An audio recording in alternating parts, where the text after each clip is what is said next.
My name is David Naggar. In the next few minutes, I hope to raise doubt in your mind about the wisdom of the two-state solution. There is room enough in the Middle East to create a better future for Palestinians, and room enough to establish a larger, more sustainable Israel. Any person or group of people who ever lived in a place for an extended period of time has some moral claim to the land on which they lived. In Israel and its environs, this moral claim attaches to Jews, Christians, and Muslims. But not all moral claims are equal. Today around the globe, Zionism is out of fashion, even among many American Jews. In most of the world, Palestinians are seen as the oppressed victim of Israel, rather than Israel being seen as the oppressed victim of the larger Arab and Muslim world. The map you are now looking at puts matters in perspective. Israel is David, not Goliath. At the end of World War I, Zionism, the idea of Jews returning to their homeland, was in political fashion. In fact, many considered the return of an oppressed people to their homeland a moral imperative. Take a step back in history. Notice the central core of historic Israel is located in what most people geographically call the West Bank. So called because the West Bank is on the west bank of the River Jordan. Indeed, Israel was and is the Jewish homeland. Israel does not exist as a colonial power. It does not exist because of the Holocaust. It does not exist as a right bestowed by the United Nations. Notwithstanding protestation and world indifference, Israel is home to an indigenous people who have returned home. About 2,000 years ago, Israel was overrun. Roman armies conquered far and wide. The Romans, around the time of Jesus, forced many Jews into exile. Wars do have a way of dislocating people. But Roman rule ended. It was followed by Byzantine rule, with a brief Persian interlude. In the year 634, the followers of Muhammad invaded from the area that is today Saudi Arabia. This invasion emptied the land of most Jews and put an end to active Jewish resistance. Jews had been fighting to regain independent sovereignty in their little corner of the earth for over 600 years. Arab rule was followed by Crusader rule, Mamluk rule, and then Ottoman rule. Here's a map showing the different geographic areas ruled by the Ottoman Empire from 1481 to 1683.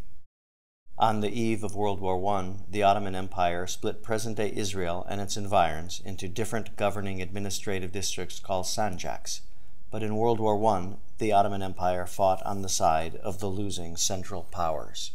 This map shows the World War I allies in green and the Central Powers in orange. Being on the losing side of a world war, of course, has consequences. When World War I ended, the victorious Allies convened conferences to decide how the Middle East should be divided. The British and French were interested in promoting and protecting their empires, while Arabs and Jews sought self-rule. This is the Zionist movement's proposed border of a Jewish Palestine at the Paris Peace Conference in 1919. Emir Faisal, the future king of Syria and Iraq, the great-uncle of Jordan's King Abdullah, called the Zionist proposal modest and proper. Here he is, pictured at the Paris Peace Conference of 1919. He said, "We Arabs, especially the educated among us, look with the deepest sympathy on the Zionist movement." This map shows the results of the peace conferences. Here is the area allocated for a Jewish national homeland, Palestine, at the San Marino Conference in 1920. The name Palestine was a geographical name chosen by world powers to refer to a future Jewish homeland. Britain was to act as mandatory. The British were also chosen to act as mandatory for a country to be called Iraq, and the French were chosen to act as mandatory for a country to be called Syria. Here's what the Times of London said. "The Jordan River will not do as Palestine's eastern boundary. Our duty as mandatory is to make Jewish Palestine not a struggling state, but one that is capable of a vigorous and independent national life."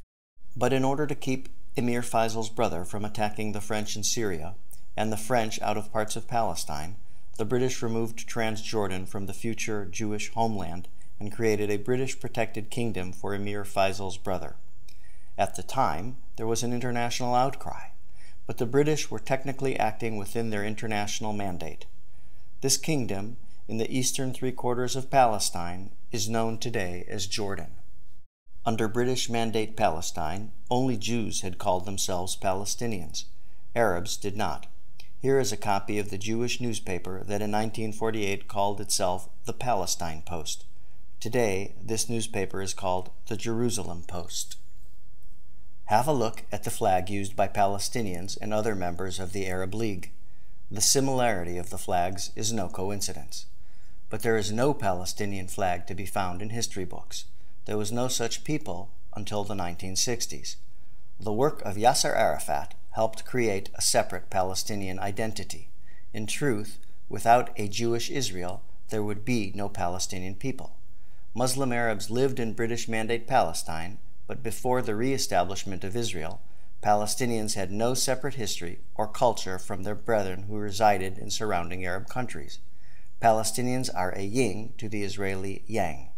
If Israel were one day overrun, Palestinians, as a people separate from their Arab brethren, would likely cease to exist. Here is a map that shows the fallout from the destruction of the Ottoman Empire and later the destruction of the European empires. As you can see, the boundaries of the countries throughout the Middle East are recent creations.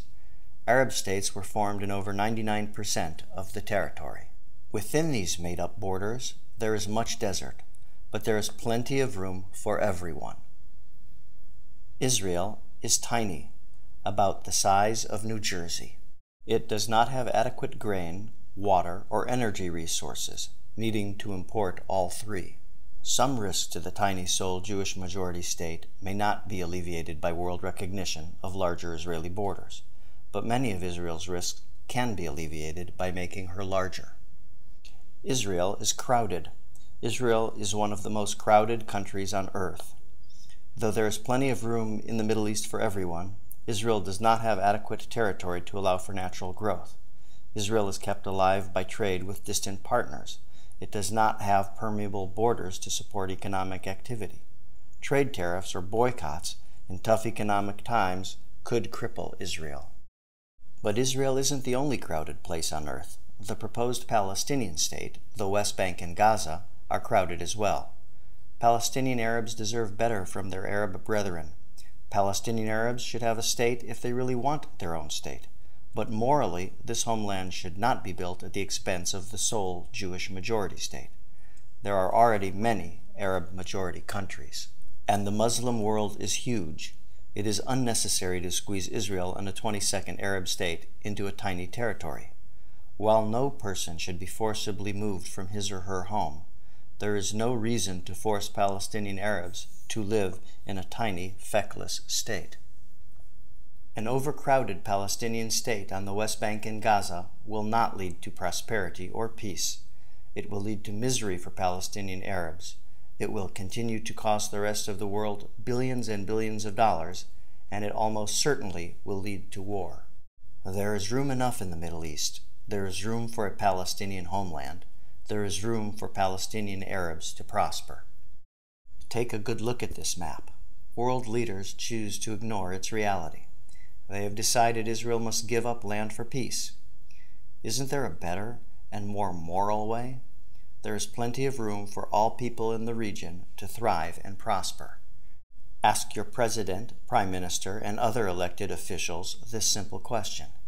Should Arab nations give land to Palestinians to solve the Mideast crisis? There is room enough for peace in the Middle East. There is room enough to create a better future for Palestinians, and there is room enough to establish a larger, more sustainable Israel.